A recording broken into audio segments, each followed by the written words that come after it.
नमस्कार दोस्तों, गार्गी क्लासेस पर आपका स्वागत है। डेट है आज की 6 सितंबर 2021 और देख लेते हैं इंडियन एक्सप्रेस की इंपॉर्टेंट न्यूज़ और एक्सप्लेन पेज से इंपॉर्टेंट आर्टिकल्स जो इस वीडियो में हम डिस्कस करेंगे। फर्स्ट पेज पे अगर देखें तो ये केरला में देखो निपा वायरस का जो कल केस आया था ना, उस बच्चे की डेथ हो गई। तो निपा वायरस से रिलेटेड पूरा एक एक्सप्लेन पेज पे आर्टिकल है, वो डिटेल में देखेंगे।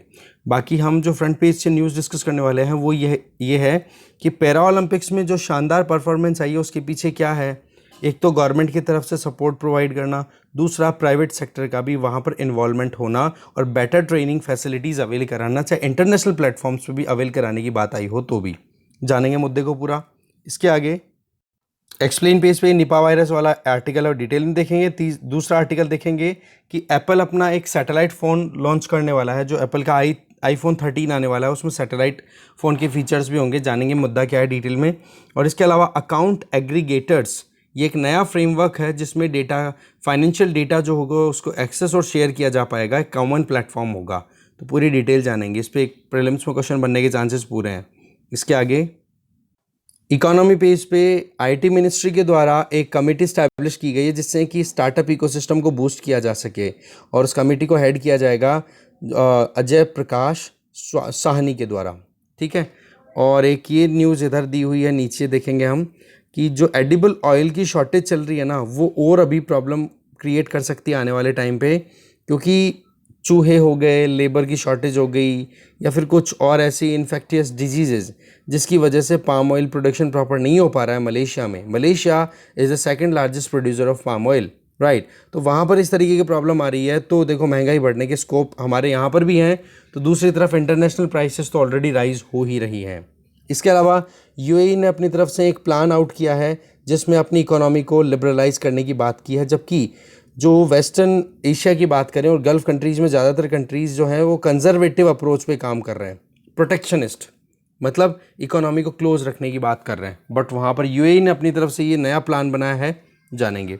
एक यहाँ पर बताया जा रहा है कि इंडियंस किस तरीके से डेटा को स्टोर करते हैं, अपने जो भी सेंसिटिव डेटाज हैं, जैसे कि कोई पासवर्ड है, कोई ईमेल है, कोई सेंसिटिव आपका कह सकते हो कि पिन है, वो सारी चीज़ें हम कैसे स्टोर करते हैं, बड़ी लापरवाही दिखाते हैं। जानेंगे मुद्दे को। तो ये कुछ न्यूज़ है, उनको डिटेल में देखते हैं। फर्स्ट आर्टिकल है that is about para Olympic में जो ग्लिटर, मतलब अच्छी परफॉर्मेंस आई है, उसके पीछे वजह क्या है। तो आप देखोगे कि लास्ट डे भी हमारे यहाँ पर गोल्ड मेडल आया है। ओके, पैरा ओलंपिक्स के लास्ट डे भी टोटल 19 मेडल्स जीते हैं, जिनमें 5 गोल्ड मेडल हैं। ओके, और इंडिया की जो वर्ल्ड की टोटल टैली थी उसमें इंडिया की रैंक 24th रही है। मतलब आप देखो जो ओलंपिक्स हैं उसमें भी इंडियन प्लेयर्स ने अच्छा परफॉर्म किया है, और पैरा ओलंपिक्स में तो बहुत ही शानदार परफॉर्म किया है। पिछली बार की अगर टैली देखें ना, जहाँ पर इंडियन पैरा ओलंपियन ने जो परफॉर्म किया था वो था 12, मतलब टोटल 12 मेडल जीते थे अभी तक, मतलब इस वाले टोक्यो ओलंपिक्स से पहले, टोक्यो पैरा ओलंपिक्स से पहले। और अब की बार उन्होंने 19 जीती हैं, जो कि इंडिया के लिए हाईएस्ट है। एक तरफ जहाँ पर नीरज चोपड़ा ने, आप देख सकते हो, जेवलियन थ्रो के अंदर मेडल जीता है, तो दूसरी तरफ यहाँ पैरा ओलंपिक के अंदर भी मेडल, हमारे यहाँ पर गोल्ड मेडल ही आया है। अब इसके पीछे वजह क्या है वो जानते हैं। देखो, सबसे पहले तो ये लिस्ट देख लो, 19 मेडल हैं, उनमें से देखो 5 तो गोल्ड है, जिसमें एक तो अवनी लाखेरा, ठीक है, और मनीष नरवल, इनको शूटिंग में मिला है। ऐसे सुमित अंतिल, ये हैं जेवलियन थ्रो में। प्रमोद भगत और कृष्णा नागर, इन दोनों को बैडमिंटन में मिला है गोल्ड, हो गया। फिर सिल्वर में आप देखोगे तो सिल्वर में भवीना पटेल, सबसे पहला जो मेडल मिला था ना पैरा ओलंपिक में, इन्हीं को मिला था सिल्वर मेडल। सिंहराज अडाना, इनको शूटिंग में मिला है। देवेंद्र झाझड़िया जेवलियन थ्रो में आते हैं। निषाद कुमार, इसी तरीके से मरियप्पन थंगवेलु और प्रवीण कुमार, ये हाई जंप में सिल्वर मेडल लेके आए हैं।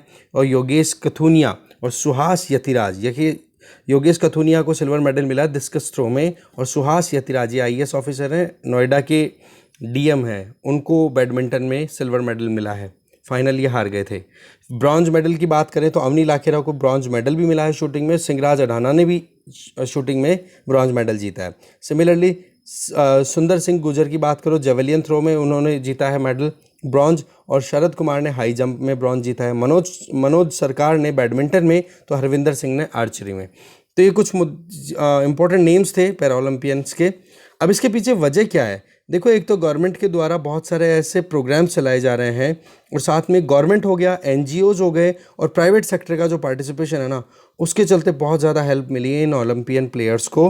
तो इसमें आप देख सकते हो स्पोर्ट्स अथॉरिटी ऑफ इंडिया और साथ में जो एनजीओ है गो स्पोर्ट्स फाउंडेशन, उनके द्वारा बहुत हेल्प की गई है इनकी, और इन्होंने बहुत ही अच्छा परफॉर्म किया है। गवर्नमेंट की एक स्कीम चल रही है, that is flagship scheme of central government, that is target Olympic podium scheme. उसमें आप देख सकते हो कि गवर्नमेंट ने अभी तक 8.2 करोड़ रुपए तक खर्चा किया है पैरा स्पोर्ट्स पे भी, ये जो डिसेबल्ड जो होते हैं पैरा ओलंपिक्स में पार्टिसिपेट करते हैं उन स्पोर्ट्स पर्सनस पे। अब आप देखो 2018 से 2019 से 2020-21 के बीच में लगभग 8.25 करोड़ रुपए खर्च करना, ये बहुत ही बढ़िया चीज़ है, और इस चीज़ के चलते ही इनको बहुत हेल्प मिली है। चाहे वो फिनलैंड में ट्रेनिंग की बात हो या कहीं पर भी इनको ट्रेनिंग दिलाने के लिए इंटरनेशनल एक्सपर्ट्स की रिक्वायरमेंट हो, वो फैसिलिटेट करना। यहाँ पे बताया जा रहा है कि पहले तो क्या होता था कि हमें स्लॉट बुक करना पड़ता था हमारे लिए प्रैक्टिस करने के लिए। अब हमारे लिए अलग से पूरे स्टेडियम और ये अरेंजमेंट्स अवेलेबल हैं, जिससे बोला हम बहुत अच्छा परफॉर्म करने में और कॉन्फिडेंस भी मिलता है। बोले हम जब ये पैरा ओलंपियन में गए तो उसके पहले हम आउट ऑफ इंडिया बहुत सारे कॉम्पिटिशन्स में पार्टिसिपेट कर गए हैं, तो हमें ये समझ में आया कि कैसे सिचुएशंस को भांपा जाता है, क्योंकि क्लाइमेटिक सिचुएशन जो भी सराउंडिंग है वो चेंज करती है। आप होम ग्राउंड सिचुएशन में परफॉर्म करते हो तो आपकी अलग से परफॉर्मेंस आती है, पर अगर आप आउट ऑफ इंडिया जाकर के आपको काम करना होता है तो आपको वहाँ पर थोड़ा सा डिफिकल्ट सिचुएशन या डिफरेंट सिचुएशन से डील करना पड़ता है। तो ऐसे में बोला है हम जो आउट ऑफ इंडिया जो भी परफॉर्मेंस रही है हमारी, उसका फ़ायदा हमें मिला है। इसके अलावा ओलंपिक के लिए ओलंपिक गोल्ड क्वेस्ट करके एक प्रोग्राम ऑलरेडी चल रहा है, इसमें देखो प्राइवेट इनिशिएटिव है ये, इसका भी बहुत हेल्प मिली है। एक गो स्पोर्ट्स करके एनजीओ है, वो भी बहुत हेल्प कर रहा है। इसके लिए यहाँ पर देखो एक स्टेटमेंट आया है कि पहले हमें बेचारे बोल दिया जाता था, बोला हम बेचारे नहीं है, वी आर नो मोर बेचारे, ओके, क्योंकि हम अब हमें हमारी सरकार हमें सपोर्ट कर रही है। तो ये अपने आप में वल्नरेबल सेक्शन को बूस्ट करने का बहुत बड़ा पॉइंट है। डिग्निफाइड लाइफ देने के लिए चाहे इंडिविजुअल कोई भी हो, राइट, तो उनके लिए ये सपोर्ट अपने आप में बहुत बड़ी चीज़ है। चलिए आगे चलते हैं। नेक्स्ट हम आगे एक्सप्लेन पेज पे, जहाँ पर Nipah in the time of Covid के टाइम पे निपा के केस का आना। देखो 12 साल के एक बच्चे को इन्फेक्शन हुआ था, कल हमने न्यूज़ देखी थी, फिर उसके बाद में उस बच्चे की अल्टीमेटली डेथ हो गई। और इसमें बताया जा रहा है कि 2 सिम्टम्स देखने को मिले थे, एक तो एंसेफेलाइटिस का, एक होता है म्यूकोकार्डिटिस का। दैट मीन्स एक तो ब्रेन में इन्फ्लामेशन, ब्रेन में जो स्वेलिंग थी वो थी, सूजन, और हार्ट मसल्स हैं उनमें भी सूजन देखने को मिली थी। तो ये दोनों जो सिम्टम थे, जब इनके बारे में इन्वेस्टिगेट किया गया तो पता पड़ा कि निपा वायरस से उसके इन्फेक्शन हुआ था। अब आप देखो कि एक तरफ तो कोविड-19 से वैसे ही परेशान है केरला, क्योंकि इंडिया में जितने भी केसेस आ रहे हैं उनमें 60% केसेस तो नए आ रहे हैं केरला से ही, और दूसरा निपा वायरस का आउटब्रेक एक बार स्टार्ट हो जाना, ये अपने आप में और चिंता के बादल खड़े कर देगा। अब यहाँ पर बात आ जाती है निपा वायरस है क्या। तो बेसिकली निपा वायरस आप देख सकते हो ये जूनोटिक वायरस है। जूनोटिक का मतलब हो गया एनिमल से मैंस में या ह्यूमन में ट्रांसमिट होता है। अब यहाँ पर सबसे पहले रिपोर्ट कब हुआ था, इस वायरस का नाम निपा इसलिए पड़ा कि मलेशिया का एक गांव है निपा, उसमें 1998 में पहली बार वायरस डिटेक्ट हुआ था, इसलिए इसका नाम निपा दे दिया, और दूसरी बार सिंगापुर में 1999 में भी इसको डिटेक्ट किया गया था। ओके, अब इसमें आप देखो 1998-99 में जब इसके मल्टीपल आउटब्रेक देखे गए थे निपा वायरस के, तो इसमें मेनली कन्फाइनमेंट देखा जाता है साउथ और साउथ ईस्ट एशियन नेशंस में, जिसमें बांग्लादेश में भी, इंडिया में वेस्ट बंगाल में 2-3 बार आउटब्रेक हो चुका है, जैसे 2001-2007 का यहाँ पर बताया जा रहा है, और केरला में भी देखो 2018 में भी केसेस आए हैं। अब सवाल ये आता है कि स्प्रेड कैसे होता है। अभी फिलहाल जो केस है उसमें तो ये है कि बच्चा तो था, वो उसने कोई फ्रूट खाना था, वो फ्रूट खा, अब फ्रूट जो था उसको पहले बाइट किया हुआ था या फिर उस पर यूरिन लगा हुआ था एक फ्रूट बैट का, ठीक है। अब फ्रूट बैट जो है ये इसका कैरियर है। नॉर्मली ये जो निपा वायरस है ये इसका होस्ट है, राइट। अब ये अगर कोई भी फ्रूट को अगर कंज्यूम करेगा तो वहाँ पर उसका सलाइवा या फिर कोई यूरिन का कोई भी कंटेंट अगर लग गया और उसको बिना धोए बिना क्लीन किए अगर उस बच्चे ने कंज्यूम कर लिया तो उसके फिर बाद में ये सिम्टम्स आने लग गए, और जब चेक हुआ तो पता पड़ा कि निपा वायरस का इन्फेक्शन उसके है। तो ऐसे में क्या होता है कि निपा वायरस जो है वो एक जूनोटिक डिजीज हो गई, that means animal to human तो ट्रांसमिशन इसका है, पर फिर बात आ जाती है ह्यूमन टू ह्यूमन ट्रांसमिशन। तो रिसर्च से पता पड़ा कि बांग्लादेश में जब रिसर्च हुई और फिलीपींस में भी कि वाकई में ह्यूमन टू ह्यूमन ट्रांसमिशन भी इस बीमारी का होता है, पर हाँ इसमें जो ट्रांसमिशन है वो कोविड के बेसिस पे कंपेयर करें तो बहुत धीमा है, जिसमें आप देख सकते हो कि SARS-CoV-2 कोविड कोविड तो आपको पता है कितना स्पीड से स्प्रेड हुआ है, बर्बाद कर दिया देशों को अच्छे से। और दूसरी तरफ निपा है, इसका स्प्रेड जो है वो थोड़ा सा स्लो है एज कम्पेयर टू कोविड-19। एक तो ये हो जाएगा। दूसरा आप देख सकते हो कि ये क्यों मतलब स्प्रेड इतनी जल्दी नहीं होता, तो फिर इतना कंसर्न क्यों? इसके पीछे वजह है कि मोर्टेलिटी रेट है ना इस वायरस की वजह से वो 68% है। दैट मीन्स अगर 100 जनों को इन्फेक्शन हुआ है ना, तो फिर 68 की तो डेथ होती है, इसलिए ये थोड़ा डेडलीस्ट है। ठीक है, तो इस केस में आप देखो एग्जाम्पल भी दिया हुआ है कि वेस्ट बंगाल के नादिया डिस्ट्रिक्ट में 2007 में आउटब्रेक हुआ था, 5 बंदे इन्फेक्ट हुए थे, ठीक है, और सभी की डेथ हो गई थी। ये अपने आप में बहुत बड़ी बात है कि यहाँ पर फर्टिलिटी रेट, मोर्टेलिटी रेट ज़्यादा है।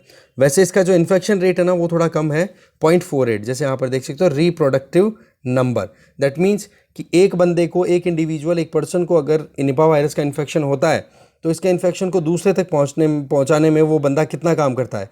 तो एक बंदा एक से भी कम लोगों को इन्फेक्ट करता है, तो ऐसे स्प्रेड होने का जो स्पीड है ना वो तो कम है, बट प्रॉब्लम जो है मैंने आपको बता दी, ये डेडलीस्ट है, डेथ बहुत जल्दी होती है। इसमें फर्टिलिटी रेट कितनी है? 68%, जो कि अपने आप में बहुत बड़ा नंबर है। फिर इसके बाद में बताया जाता है केरला में, वेस्ट बंगाल में किस तरीके से केसेज आए, मलेशिया में केसेज आए, वो बताया जा रहा है। और शुरुआत में जब केरला में आउटब्रेक हुआ था ना इसका 2018 में, तब हमारे लिए अपने आप में एक नई सिचुएशन क्रिएट हुई थी कि कैसे बीमारी को रोका जाए। तो हाई फर्टिलिटी रेट को देखते हुए हमारे पास में पहले का कोई पुराना एक्सपीरियंस था नहीं कि कैसे इस बीमारी को रोका जाए। तो उसी टाइम पे आपको पता है 2016 के टाइम पे इबोला का आउटब्रेक हुआ था सब सहारन अफ्रीकन कंट्रीज़ में। दैट मीन्स सहारन रीजन आपको पता ही है कि नॉर्थ अफ्रीका के कंट्रीज़ हैं, और उनमें जो जस्ट नीचे वाले कंट्रीज जो कि ट्रॉपिकल क्लाइमेटिक सिचुएशन में रहते हैं, वहाँ पर जब ये लाइबेरिया, नाइजीरिया, नाइजर, इन कंट्रीज़ में इबोला का आउटब्रेक हुआ था, तो इबोला को कंटेन करने के तरीके जो थे ना, उसी तरीके को फॉलो करके फिर इसके आउटब्रेक को रोका था, इबोला के इसको निपा के आउटब्रेक को 2018 में। फिर देखो ये फ्रेश आउटब्रेक किस तरीके से हुआ, ये मैंने आपको पहले बता ही दिया। ये था मेन। आगे चलते हैं। अच्छा, एक चीज़ और, इन्फेक्शन होता कैसे है मैन टू मैन, कि मान लो अगर एक मैन है जो इन्फेक्टेड है, उसके पास में दूसरा बंदा कोई आ गया, तो रेस्पिरेटरी जो भी आप फंक्शनिंग करोगे, और मान लो कि वाटर ड्रॉपलेट्स हैं, मतलब जो भी आप स्नीजिंग कर रहे हो किसी वजह से वाटर ड्रॉपलेट्स हैं वो हवा में आ गए, और उसकी वजह से फिर दूसरे मैन को या फिर इंडिविजुअल को इन्फेक्शन हो सकता है। तो इन्फेक्शन का तरीका तो देखो वही है जो कि कोविड का है, बस ये है कि थोड़ा सा इन्फेक्शन की रेट जो है, रिप्रोडक्टिव रेट, वो 0.48 है, इसलिए ज़्यादा इन्फेक्शन की स्पीड नहीं रहती है। आगे चलते हैं। नेक्स्ट आर्टिकल है कि एप्पल जो है अभी एक सैटेलाइट फ़ोन लॉन्च कर रहा है, ठीक है, जो कि अभी जो लेटेस्ट वर्जन आएगा दैट विल बी iPhone 13। तो बात ये कि क्या ये पहली बार होगा? जी बिल्कुल नहीं, पहले भी सैटेलाइट फ़ोन लॉन्च किया जा चुका है। ये लॉन्चिंग हुई थी मोटोरोला के द्वारा 1989 में। अब इसमें क्या था, तो फ़ोन की जो फंक्शनिंग थी वो तो थी ही, पर आप सैटेलाइट से लिंक अगर स्टैब्लिश करना चाहते हो तो उसके लिए एडिशनल सर्किट्स की रिक्वायरमेंट थी।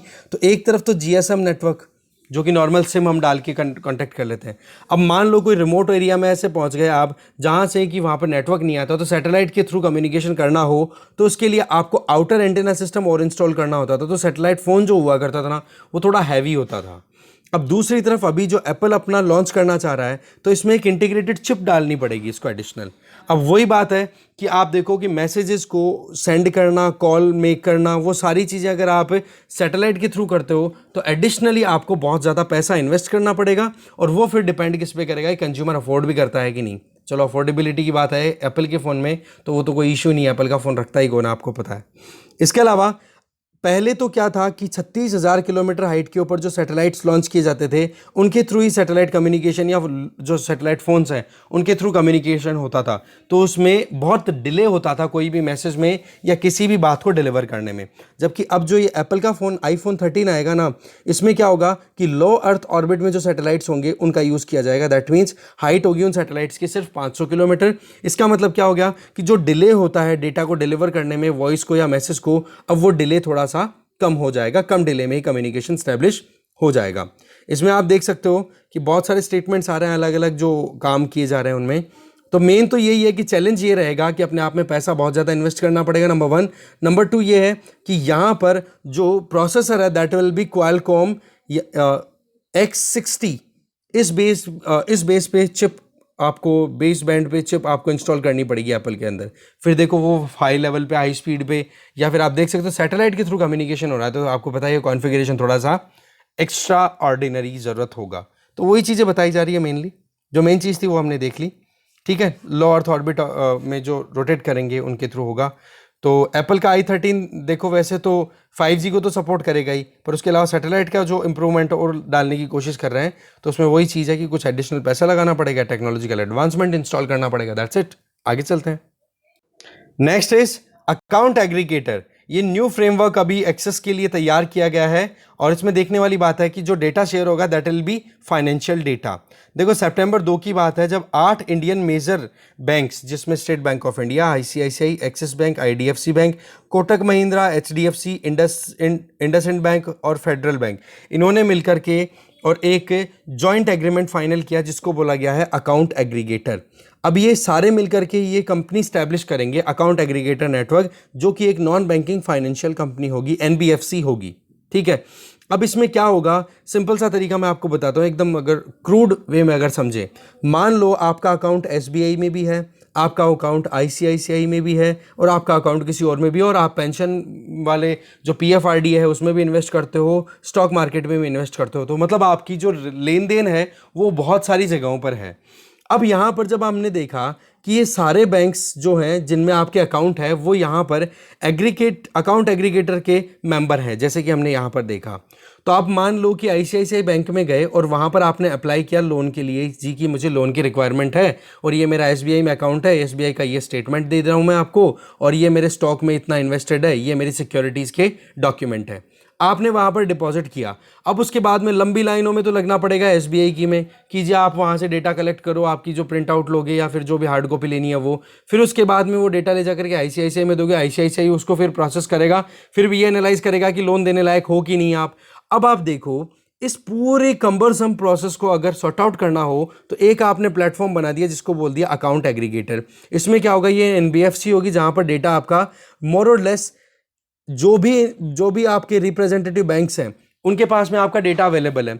तो यहाँ पर जैसे ही मान लो कि आईसीआईसीआई के पास में आप गए लोन लेने के लिए, तो आईसीआईसीआई क्या करेगा, यहाँ पर रिक्वेस्ट डाल देगा आपके नाम की, कहाँ पर, इस प्लेटफॉर्म पे, अकाउंट एग्रीगेटर पे, और वहाँ पर जो भी बैंक अकाउंट होंगे, जहाँ पर भी आपके बैंक अकाउंट होंगे वो आपकी इन्फॉर्मेशन यहाँ पे शेयर कर देंगे। पर हाँ, आईसीआईसीआई यहाँ पर कब डालेगा ये रिक्वेस्ट, जब आप यहाँ पर अप्रूवल दे दोगे कि हाँ ठीक है आप मेरे डेटा को एक्सेस कर सकते हो। अब डेटा को अगर वो एक्सेस करना चाहते हैं तो यहाँ से एसबीआई ने भी आपकी इन्फॉर्मेशन दे दी, और आपके जो स्टॉक मार्केट से रिलेटेड इन्फॉर्मेशन है वो भी आ गई, तो ओवरऑल आईसीआईसीआई को डेटा एक्सेस करने में प्रॉब्लम नहीं आई और आपको लंबी लंबी लाइनों में लगना नहीं पड़ा। तो एक ईजी प्रोसेस हो गया इकोनॉमी के लिए, जो आज डिजिटल प्लेटफॉर्म्स पर हम काम करते हैं उनके लिए एक ईजी प्रोसेस ये डिप्लॉयमेंट हो गया है।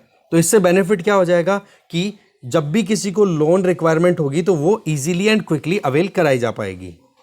तो इसमें क्या होगा कि economic system on the basis of the digital platforms बहुत ही ज़्यादा कन्वीनियंट और बहुत ही ज़्यादा आसानी से लेन देन हो पाएगा, और इससे क्या हो जाएगा कि हमारे यहाँ पर सिस्टम को एफिशिएंटली काम करने में प्रॉब्लम नहीं आएगी। ओके, तो यही है। अब यहाँ पर आप देख सकते हो कि रिजर्व बैंक ऑफ इंडिया ने अकाउंट एग्रीगेटर जो कि एनबीएफसी है उसको एक तरीके से लाइसेंस अप्रूवल दे दिया है। अब इसमें देखो कि यहाँ पर जो भी कॉन्ट्रैक्ट के अंडर जो भी सर्विस प्रोवाइडर्स हैं, जैसे कि हमने अभी देखा कि जो भी फाइनेंशियल एंटिटीज़ है, जो ये बैंक्स हैं, ये सारे वो एक साथ अपने एक तरीके से कंसोलिडेट करेंगे पूरे डेटा को एक जगह पे, और वो कंसोलिडेशन हो जाएगा ना, तो इसमें 3 टियर स्ट्रक्चर बताया जा रहा है, जिसमें एक तो हो जाएगा, यहाँ पर आप देख सकते हो, एक तो हो जाएगा अकाउंट एग्रीगेटर जो कि एक प्लेटफॉर्म का काम करेगा, एक हो जाएगा फाइनेंशियल इंफॉर्मेशन प्रोवाइडर, एक होगा फाइनेंशियल इंफॉर्मेशन यूज़र। अब यहाँ पर एक बैंक, यहाँ पर जैसे एग्जांपल दिया मैंने, तो आईसीआईसीआई तो क्या हो गया, फाइनेंशियल इंफॉर्मेशन यूज़र, कि वो चाहता है कि इस पर्टिकुलर बंदे का, ये मुझसे लोन मांग रहा है हमारे से, आप इसकी इन्फॉर्मेशन शेयर करो। तो वहाँ पर जो बैंक के पास भी रिक्वेस्ट जाएगी, जहाँ पर भी इंडिविजुअल, जैसे कि आप हो या मैं हूँ लोन लेने वाला, तो हमारे नाम से रिक्वेस्ट यहाँ पहुँच जाएगी जहाँ पर भी हमारे अकाउंट है, और फिर वहाँ पर ये जो बैंक शेयर करेगा डेटा, जैसे एसबीआई का मैंने एग्जाम्पल दिया, तो एसबीआई यहाँ पर हो जाएगा फाइनेंशियल इंफॉर्मेशन प्रोवाइडर, और वो फाइनेंशियल इन्फॉर्मेशन प्रोवाइडर जो डेटा है वो अकाउंट एग्रीगेटर के प्लेटफॉर्म पे डाल दिया जाएगा और फिर उसको एक्सेस कर लिया जाएगा इस फाइनेंशियल इन्फॉर्मेशन यूजर के द्वारा। तो ऐसे में क्या हो गया कि लंबी लंबी लाइनों में लगने की माथापच्ची खत्म और एफिशिएंटली एक बैंक को लोन देने से पहले पता पड़ जाएगा कि जी मुझे लोन देना है कि नहीं, ये एलिजिबल भी है कि नहीं, क्योंकि फिर ये नीरव मोदी जैसे घपले निकल के आते हैं ना, फिर वो बाद में बड़े झटके देते हैं। तो इससे बढ़िया ये डिजिटल डेटा प्लेटफॉर्म का अगर यूज़ किया जाए तो उससे बढ़िया क्या चीज़ हो सकती है कि नहीं। तो ये हो गया फाइनेंशियल अकाउंट एग्रीगेटर नंबर 1। ये एक एनबीएफसी है जिसको आरबीआई ने अपनी तरफ से अप्रूवल दिया है। ये एक फाइनेंशियल इंफॉर्मेशन प्रोवाइडर होगा और इसमें आप देखोगे फाइनेंशियल इंफॉर्मेशन प्रोवाइडर के अलावा एक और एंटिटी होगी, that will be financial information user. तो एक बैंक अगर इंफॉर्मेशन प्रोवाइड कर रहा है तो प्रोवाइडर हो गया, और यूज कर रहा है दैट मीन्स वो क्या हो जाएगा, इंफॉर्मेशन यूजर। तो ये सारी चीजें यहां पर बताई जा रही है, ठीक है। और वैसे मेरे हिसाब से कोई डाउट होना नहीं चाहिए, मेन चीज तो ये हो गया। अच्छा, कितने तरीके की इंफॉर्मेशन यहां पे शेयर की जाएगी, वो 19 कैटेगरीज की होंगी, ये ध्यान रखें। ओके, आगे चलते हैं। नेक्स्ट इंपॉर्टेंट न्यूज की अगर बात करें तो that is about a panel which is being constituted by information technology ministry, जिसमें मेन काम क्या है कि जो एक इकोसिस्टम है जिसमें हम स्टार्टअप्स को प्रमोट करना चाह रहे हैं उसको बूस्ट देने के लिए और हम क्या करें, एक एक्सेलरेटर का काम कैसे किया जाए। तो उसके लिए अपने आप में इम्पॉर्टेंट है, जिसमें 300 स्टार्टअप्स को आइडेंटिफाई किया जाएगा और उनको सपोर्ट दिया जाएगा, जिसमें ग्रोथ और उनकी समृद्धि, मतलब उनकी ग्रोथ इंश्योर करें, डेवलपमेंटल प्रॉस्पेक्ट हो उसमें काम किया जा सके, इनोवेटिव मैनर में उनको जो कैटेगराइजेशन किया जाएगा उनकी बेसिस पे रिकॉग्निशन मिलेगा और फिर उनको बूस्ट दिया जाएगा गवर्नमेंट ऑफ इंडिया से, राइट। तो ऐसे में इसको पैनल को लीड करेंगे अजय प्रकाश साहनी। तो ये जरूर, ये ऊपर वाली लाइन है ना, ये आप ध्यान रखोगे, सीधा कई बार मैच द फॉलोइंग में क्वेश्चन आ जाता है। बाकी तो चीज़ें देखो मोर और लेस वही चीज़ें छोटी मोटी बताई हुई, इतना काम का है नहीं, मेन जो बात थी वो हमने देख ली। अच्छा, इंडिया में अगर डेटा सिक्योरिटी, डेटा सेफ्टी की बात करें तो इंडियंस खुद हम लोग बड़े वो हैं, लेथार्जिक हैं या फिर लेजी हैं, कि लगभग 33% इंडियंस हैं वो अपने सेंसिटिव डेटा को अनसेफली या तो हम ईमेल पे स्टोर करके रखते हैं या कॉन्टैक्ट लिस्ट में उसके नाम के आगे वहाँ पर डेटा वेटा जो भी सेव करना है वो कर देते हैं। इवन हाल हमारा इतना बुरा है कि हम हमारे क्लोज फ्रेंड, फैमिली, रिलेटिव्स के साथ में हमारा खुद का जो पिन है वो सारी की सारी इन्फॉर्मेशन शेयर कर देते हैं। तो वो चीज़ें क्या होती है फिर बाद में आगे लॉन्ग टर्म में रिस्क वाली हो सकती हैं अगर कहीं पर कोई भी इसका मिसयूज़ करना चाहे तो ये अपने आप में लर्निंग भी है और एक केवियट भी है। इसके अलावा जो नेक्स्ट पोर्शन जो बच रहा है दैट इज़ कि देखो इंटरनेशनल मार्केट में जो एडिबल ऑयल है उसकी सप्लाई हमें पता है रुकी हुई है या बहुत कम है। अब रही सही में आप यहाँ पर देखो कि ये स्लिम रिवर करके एक रिवर है, पूछा जा सकता है स्लिम रिवर रिसेंटली न्यूज़ में थी, कहाँ पर है, मलेशिया में है ये। तो वहाँ पर आसपास में पाम ऑयल की या पामोलिन की एग्रीकल्चरल एक्टिविटीज़ परफॉर्म की जाती है। तो वहाँ पर अब क्या हो रहा है कि आप देखो लेबर की शॉर्टेज है, एक हीट वेव के चलते वहाँ पर या वर्मिन इन्फेक्शन बहुत ज़्यादा हो रहा है। और इसके अलावा आप देख सकते हो कि ज़्यादातर जो फसल है उसको जल्दी से हार्वेस्ट करने की कोशिश की जा रही, कटाई की जा रही कि ज़्यादा लॉसेस ना हो जाए। तो इससे क्या हो जाता है कि अभी डर ये लग रहा है कि आने वाले 5 सालों के अंदर जो एडिबल ऑयल का स्टॉक है ना वो आप मान के चलो लोवेस्ट लेवल पे पहुंचने वाला है। यहाँ पे देखो लोवेस्ट लेवल पे पहुंच जाएगा। अब जब प्रोडक्शन कम है और एडिबल ऑयल की डिमांड इंडिया जैसे कंट्रीज़ में वैसे ही बहुत ज़्यादा है तो इसकी वजह से हम समझ सकते हैं कि महंगाई का बढ़ने का स्कोप अगर international market point of view से देखें तो ज़्यादा है। इसके अलावा फूड एंड एग्रीकल्चर ऑर्गेनाइजेशन ने जो प्राइस इंडेक्स अपना लॉन्च किया हुआ है जो आता रहता है रिपीटेडली, उसमें भी ये बताया जा रहा है कि महंगाई एडिबल ऑयल की पीक पे चल रही है। कनाडा में देखो कैनोला के फार्मर से कैनोला का प्रोडक्शन होता है, यूक्रेन में सनफ्लावर का होता है, वो भी इसी तरीके के स्ट्रगल्स का सामना कर रहे हैं। तो देखो ओवरऑल क्या प्रॉब्लम है वो आप समझ ही चुके हो कि जी कैसे भी करके इस एडिबल ऑयल की जो शॉर्टेज है उसको अब वहाँ पर सपोर्ट करने की कोशिश की जा रही है। बाकी शॉर्टेज देखो इंडिया जैसे कंट्रीज़ के लिए वैसे मुश्किल है क्योंकि हम हमारी जो एडिबल ऑयल डिमांड है, कंजम्पशन है, उसका 60% तो इम्पोर्ट करते हैं, राइट। Next is UAE. अभी क्या है, एक इकोनॉमिकल इन्वेस्टमेंट को बूस्ट करने के लिए लिबरलाइज कर रहा है अपनी इकोनॉमी को, जहां पर जो वेस्टर्न एशियन कंट्रीज़ हैं मेनली आप देख सकते हो गल्फ और जो ऑयल रिच इकोनॉमीज़ हैं पर्शियन गल्फ में, वो तो देखो प्रोटेक्शनिस्ट होती चली जा रही हैं कि कैसे भी करके इकोनॉमी को क्लोज करो, बाहर के लोग यहाँ पर ना आ पाए और ज़्यादा हम दूसरी कंपनीज़ को एंटरटेन ना करें। बट दूसरी तरफ यूएई ने जस्ट ऑपोजिट स्टैंड लिया है और यहाँ पर कोशिश ये की जा रही है अपने जो रेजिडेंसी लॉज हैं उनको लिबरल किया जा रहा है कि बाहर के टैलेंट को बुलाया जाए और यहाँ पर ही उनको रहने की व्यवस्था दे दी जाए, और यूरोपियन जो यूनाइटेड अरब एमिरेट्स हैं इसकी प्रोग्रेस को इंश्योर की जाए। तो ये लिबरलाइजेशन अपने आप में देखो वैसे तो इकोनॉमीज़ को बूस्ट करता ही है, और रही सही में आपको पता ही है कि इकोनॉमीज़ बहुत ज़्यादा वॉलेटाइल होती है अगर वो किसी भी एक तरीके की प्रोडक्ट पे डिपेंडेंट होती है। For example West Asian countries किस पर डिपेंडेंट है? क्रूड ऑयल पे। तो उनको इस तरीके के चैलेंजेस देखने पड़ते हैं। तो जो इस डिस्कशन में मोटे मोटे आर्टिकल्स थे वो तो हमने देख लिए हैं, फिर भी अगर कुछ बच रहा हो तो आप खुद से एक बार देख लेंगे। Thank you very much.